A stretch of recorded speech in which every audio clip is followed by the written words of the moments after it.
Hi friends, welcome to episode 85. It's the beginning of the school holiday, the long summer school holiday. So I'm going to be able to spend a bit more time up here with the RT. So I'm busy getting a lot of stuff together for this summer period. Unfortunately, it's not much like summer outside. It is chucking down with rain. But anyway, it's nice because the temperature's only about 18 degrees. It's absolutely perfect for me.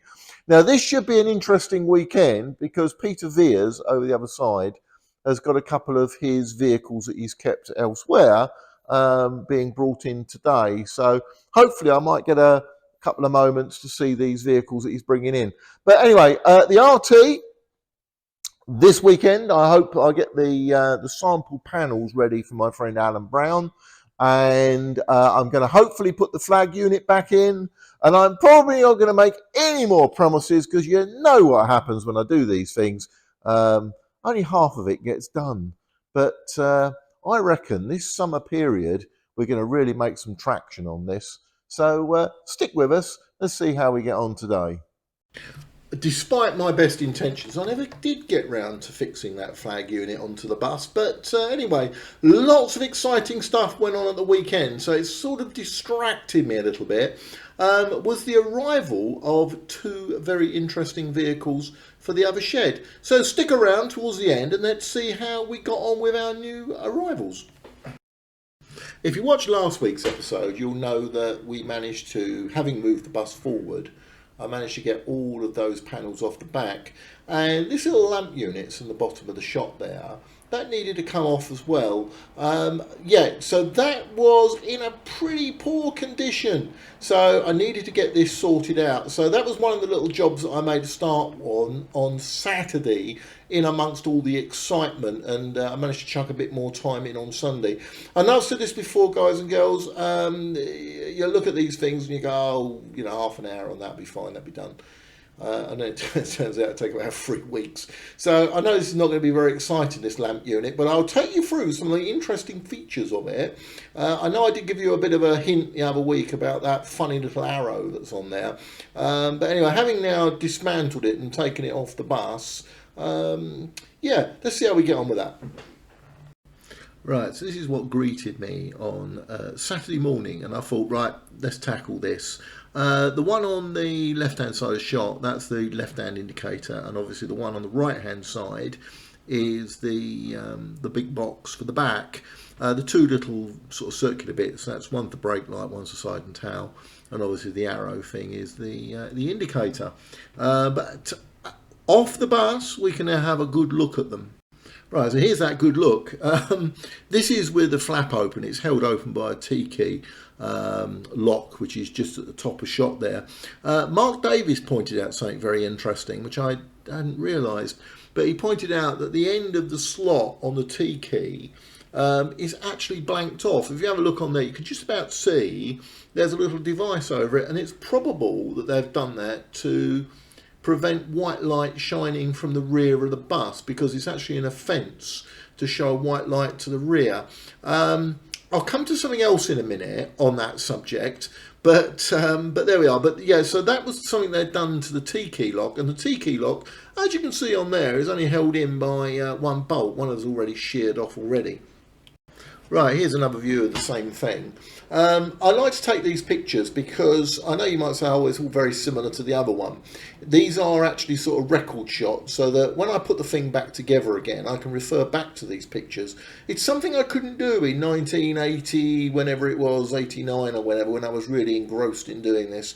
So I do wish I had a camera back then. Well, I had a camera, but you had to have a 35mm film and 36 exposures, and then wait 3 weeks to find out you've underexposed the picture.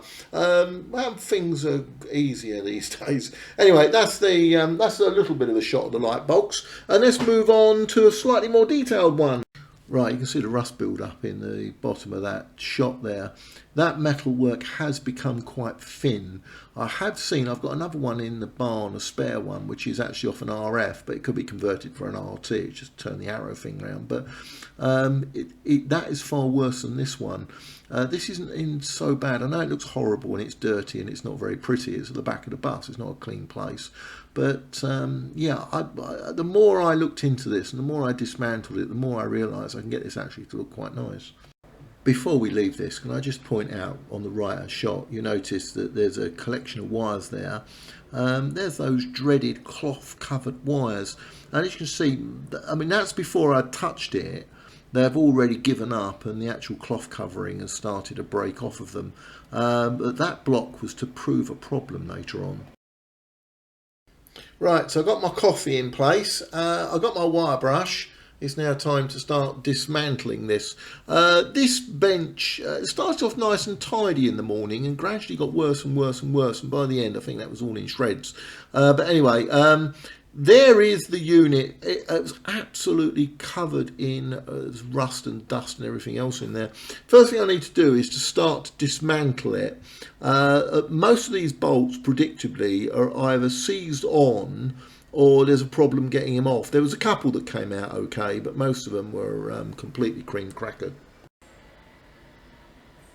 So the solution to that is to get the power drill out and start drilling them out.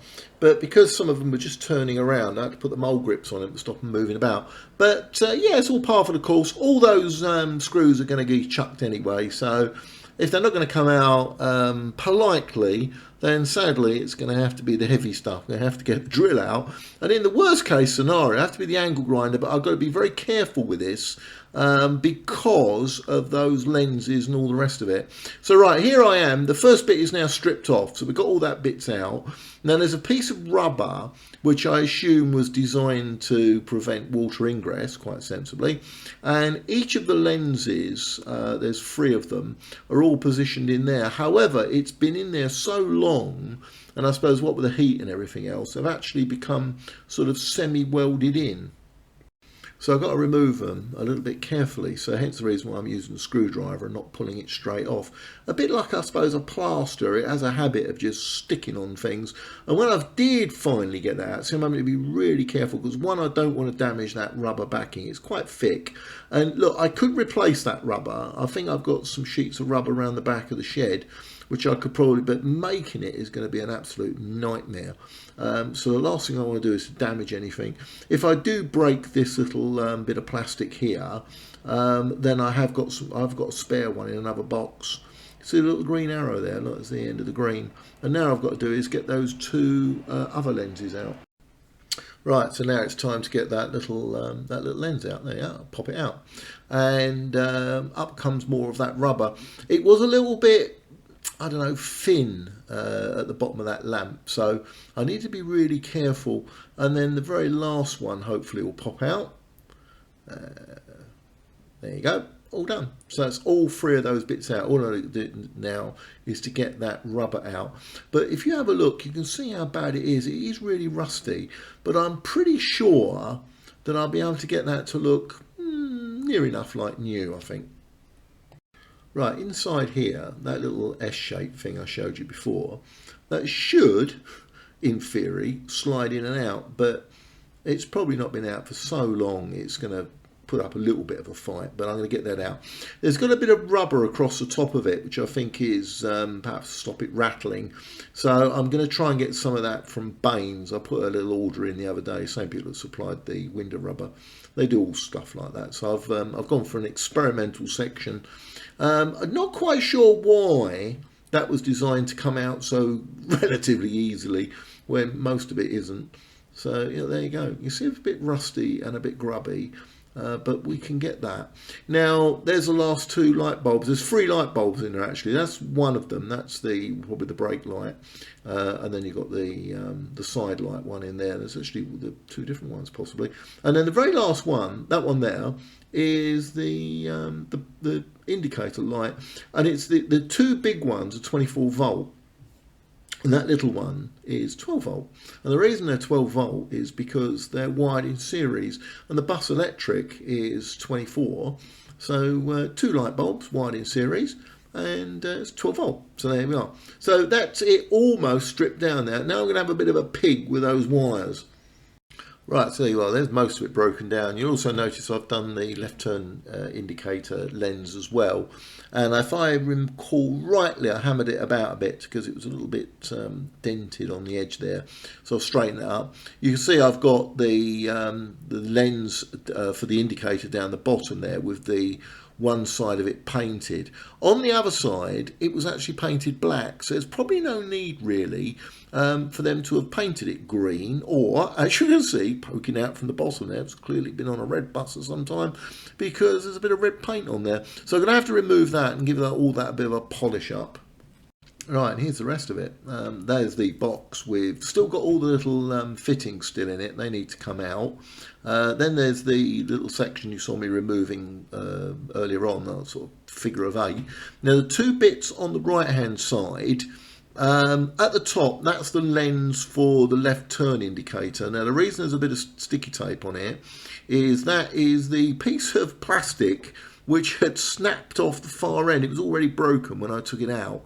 So yeah, I'm going to have to re-adhere that back in place, although you're not going to see it because that is entirely hidden by that piece of rubber. Speaking of which, the piece of rubber just below, there was a small part which snapped off just at the top. That has gone really rock hard, and if you look on the bottom left hand corner, there's a little bit missing. So I'm going to have a ponder on that. I may end up having to remake that, but anyway, that's so that's the box. Now that wiring was going to cause me a little bit of a problem later on. But before we get to that, I've got to get the paint off of these things. So I'll make a start with this one. This is quite a big, thick bit of metal. So yeah, it's a fairly easy one to do. And luckily, in video land, you can actually speed these things up. So let's speed this up. I do try to get as much paint off of these things with the DA that I possibly, that thing's called a DA, it's a random sander. And they're pretty good in getting the paint off. Or if I can't get the paint off, like in the corners there, I have to then use a paint stripper. And the thing is, you put the paint stripper on and you've got to leave it for several hours before it eventually come off, and it's pretty messy stuff. So I try and get as much of the paint off as I possibly can. Yep, but that did need a little bit of paint stripper just to get it out, the craggy bits. And it also needed to go at the wire brush just to get the stuff down from inside. So yep, there we are. So that's that bit being done. Right, now having done the one on the off side, it's predictably now time to do the one on the near side, and that was quite easy to do after having punched it a few times with a big hammer to try and get it a little bit flatter, because it was, for some reason, it had a little bit dented. But you can see how bad that is, all that rust on the back. So later on, I had to get the old cure rust out, as well as removing all of that crap on the bench. I told you it was going to get really bad, didn't I? So yeah, so that's got to be done, and then we're going to have a look at those little plastic bits that are just in corner of shot up the top there. And now with my bench looking even more worse for wear, it was time to do these. What I've done is I've used this wet and dry paper, and I've removed all the paint from where that green and red was at the far end. And I'm using a very fine grade paper, but even so you'll end up with a few scratches in it. But you can see, if you had a look just now, you'd notice that that had a little bit of black on the end. I've speeded it up so it goes a bit quicker, so you don't have to put it at my real time. So this is one of the little lenses, and another one of the little lenses, one of the S&T or the brake lenses. And you can see I've got the near side one, the near side indicator just there on bottom of shot. Now time for that, and give that a little clean off. But I had to get the polishing machine out as well, and then put the old polisher on there.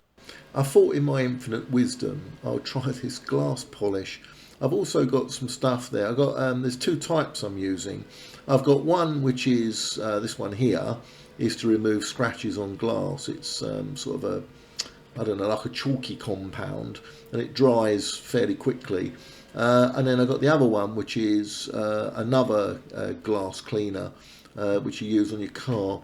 So yeah, this is just trying to get any scratches out. Believe you me, there's loads of scratches in it, and I was going to try and get them to look as new as I possibly can. I know I didn't get a chance earlier on, but because I missed it. But you see at the end there, you can see where the arrow is black. So what I'm going to do is I'm going to tidy that up and have it black on the other side. so that, and I'm not going to paint it in light green, I'm going to leave it the arrow like that.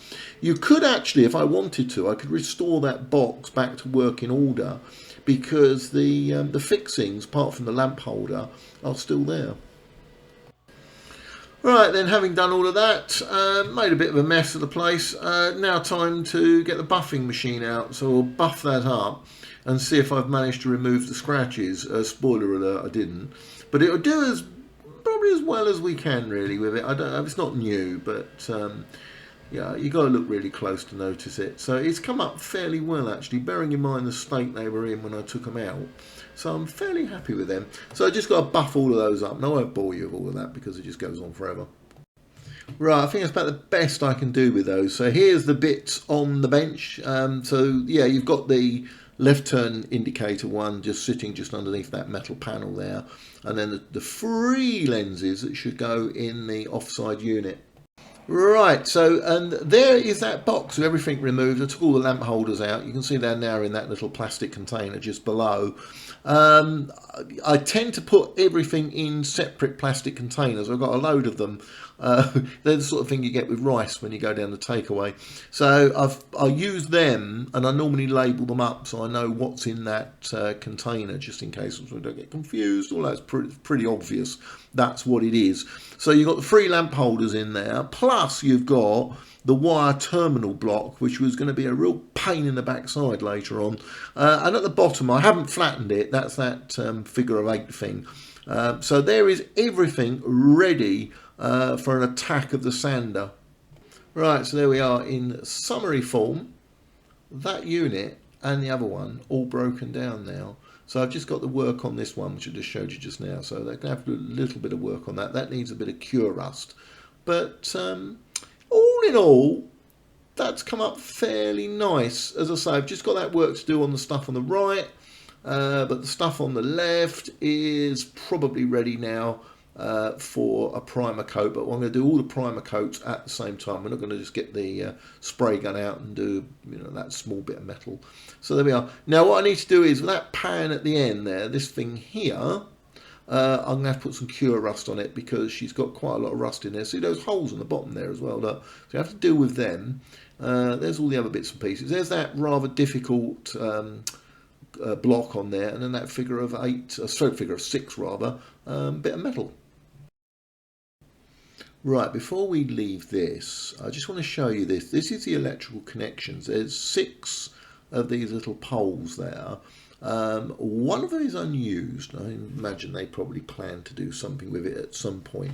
But you've got a negative in there. You've got then the power supply for the S&T, the pole for the brake light, the indicator unit within that box, and also the indicator unit that was repositioned on the near side of the bus.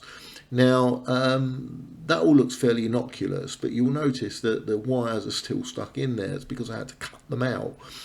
Problem with this is, and I've had this before with these terminal connections, what happens is they foul and you just cannot get that screw out in the middle. And they're kind of a special screw because they've got a point on them that grabs the cable.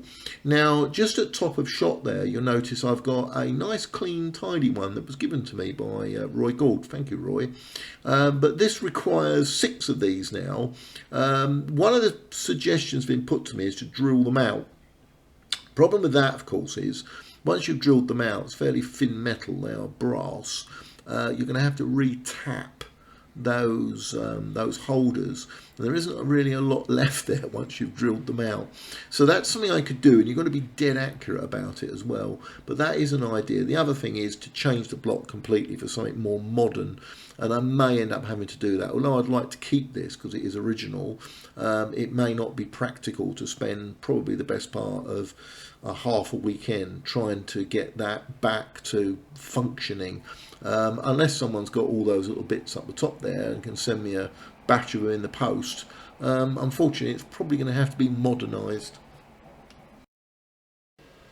Right, before we wrap on this, it's time to get the cure rust out and basically paint this with this rather thin material. It's not really paint, it's a very clever sort of chemical process which it will go pitch black. It'll go absolutely black. It'll look like coal by the time I've finished, or when it dries. But it's really good because what it does is it turns all that rust into some kind of, say metal, but it certainly, one, stops it rusting, but it toughens up all that rust. I've already removed as much of the rust as I can using the wire brush and the DA. So yeah, and this will take a couple of hours to dry, but once again this will be one of those things that's done when I do the primer coats. The back of this I'm going to do black, and obviously the interior is going to be done white. So there we are, cure rusted in about 10 seconds. How about that? I wish I could do everything like that. Right, now we get to the exciting stuff. This has been planned for about 8 months, so it was really nice to see it coming to fruition. Unfortunately, it's July and it's pouring down with rain out there, but we've got to get the buses out the other shed, so this was going to take up a little bit of my time and divert me away from doing the RT, but I'll tell you what, boy was it worthwhile. Right, so under the plan, we were hoping that the first vehicle would arrive, I think about 11 o'clock-ish. That was the original intention. This is Peter Veares RML2463, which is just 3 away numerically from the one that's going to be brought in. So here is Mark Davis getting Peter Veares' bus out and parking it up with his one. The one on the outside edge there is DM999, which I know you've seen before, and there's me going running across there because I realise he's got to reverse up and I don't want him bashing into anything. Not that Mark's bad at things, but I do like to see that. And that bus hasn't got the great lock on it. My RML, all my RMLs got really good lock on them, and for some reason this one's got a restricted lock, so it was a little bit close on 158, so what he had to do was just give up. And best thing to do is, rather than clout 158, is just move the bus forward. But I'd spotted that that was potentially going to be a problem, so we've had to say, no, go forward. So Mark's then straightened the bus up and then gone forward, and we parked them up. So they say out there getting a bit of a wash actually, because the rain was on and off all day. But yeah, you would think we were doing this in October, wouldn't you? So right, so there is RML 2463. Very first time in ages that's been out the shed. That sits in the corner. It was a former London United vehicle. Peter bought it off London United. I think it was either Shepherd's Bush or something like that. But he's really happy with that one, and he's been doing a little bit of work on it over the years. So he pops up at the weekend on a Sunday, and he's been sort of clambering away with that. But what he wants to do is to get his other 2 projects into the barn, so all 3 vehicles sensibly are together. So there's myself and Mark having a chat. When are we going down the chip shop, Mark? I don't know. The cafe's open up the road. Let's go to the cafe, I suppose, while we're waiting for them.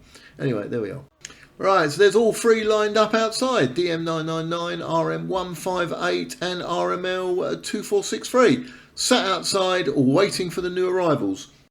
So he waited in the shed with great trepidation. I think we had a couple of coffees and I may have actually wandered back over the other side. And then Mark gets a telephone call from Peter to say, we're about a mile away, so quickly dash outside and get the camera ready. And Peter had managed to find a recovery company with a enthusiast-friendly recovery driver, and this was Dines. So here is a very impressive recovery lorry from Dines, bringing in 2460. Now this bus is there's a lot of work to go on it, so as you see it as it comes up towards the camera, you'll notice there's a lot of work to do. What actually happened, the story behind this is I had a bash at some point when it was in service with a Reaver on the 73 or whatever, and cut a long story short, it ended up in the Barnsley Scrap Yards, and Peter, being really interested in this particular bus, and particularly green ones, decided to rescue it. So look, that is the remains of 2460. But Peter's been working away. He's got most of the parts for it. He's been up and down to Barnsley a few times, and he's got most of the bits and pieces, and he spent the last couple of weeks moving stuff up to the barn. But as you can see, look, no platform, no stairs, back of the bus virtually all gone because it got punched up the back end, I believe, by another RML. in Victoria. So yeah, he's got a bit of work to do, and the truck driver's got a bit of work to do. He's got to squeeze past that green van that appeared, and then an opportune moment. Right, so expertly, this recovery truck driver has managed to squeeze it past that van and through the gate. Credit to him as well. This you thought would be a bit of a problem getting in the shed. Problem with the sheds are they are like the black hole of Calcutta. If you're reversing in, all you can see is just sheer darkness, and Routemaster mirrors are rubbish.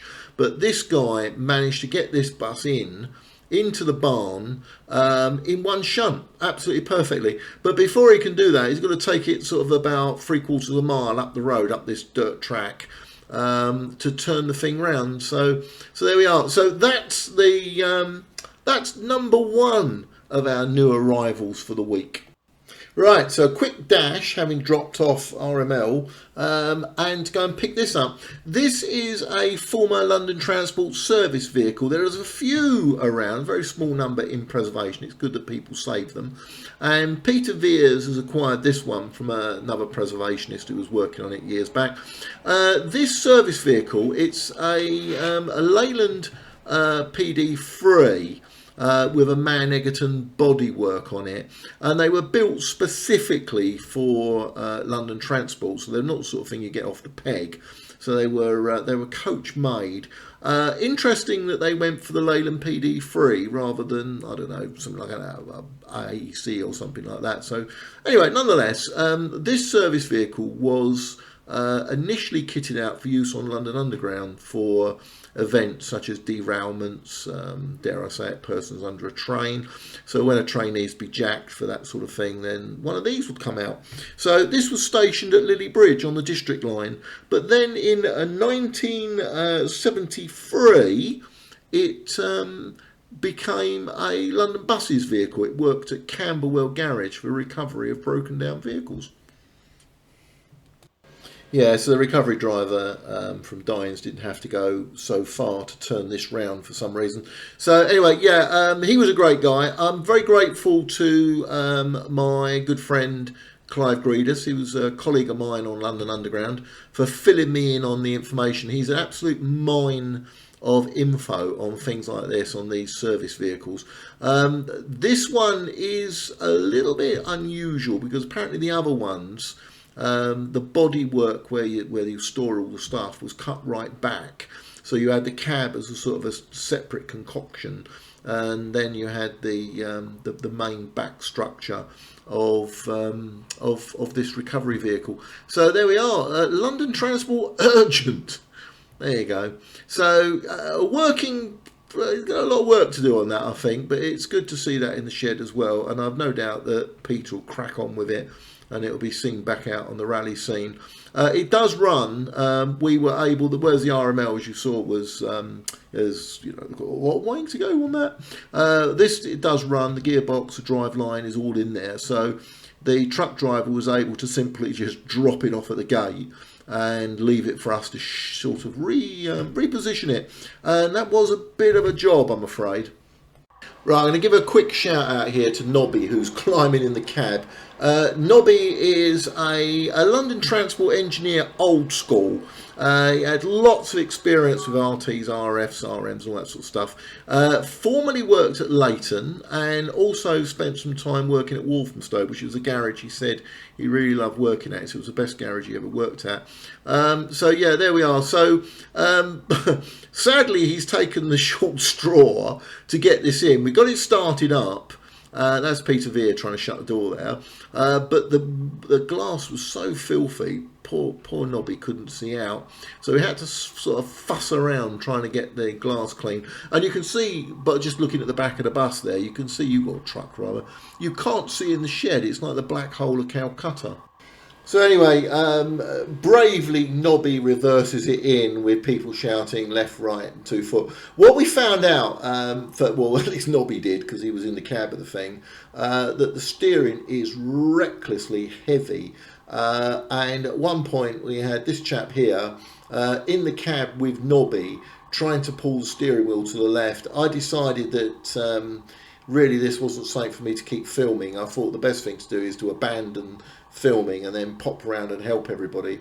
And we spent maybe well over an hour trying to get that into position, because it just wasn't gonna, the steering was just really recklessly heavy. What we did was we cheated. I say cheated, but I brought my jack over. I've got one of these, an old London Transport jack, and I brought that over from the other shed, and we pushed it underneath it, and then we lifted the truck up, and then turned the steering wheel, and we turned the wheel to the angle we wanted, because we were just not going to get it like that. So anyway, as this now is disappearing into the shed, it's time to wrap almost on this.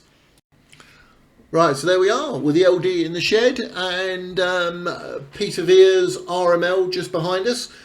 From the left we have Jamie, me obviously in the middle, and then you've got Mark Davis at the back and Peter Veares. And yeah, we were all really happy. It was all smiles, because by then it was 8 o'clock and I'd been up that shed since 6 o'clock in the morning. I just wanted to go home. It was just too much, and that meant I was completely cream crackered on Sunday. So there we are. So I hope you've enjoyed this one. It was a really good weekend. We're having some momentous things happening. The moving of my RT, the arrival of Peter Veares' 2 projects.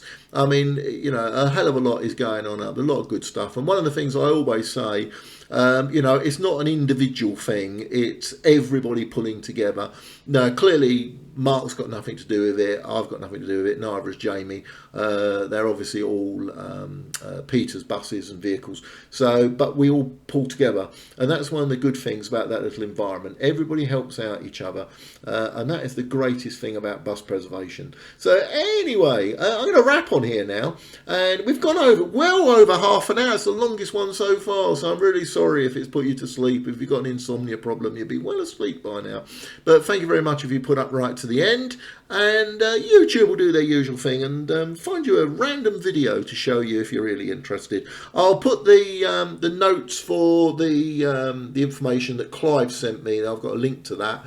I'll put that in the description below. So if you want to look up on the history of this vehicle and any other London Transport Service vehicle, some people have very kindly compiled a huge dossier of information on these vehicles, which keeps growing because London Underground keep buying more and more vehicles.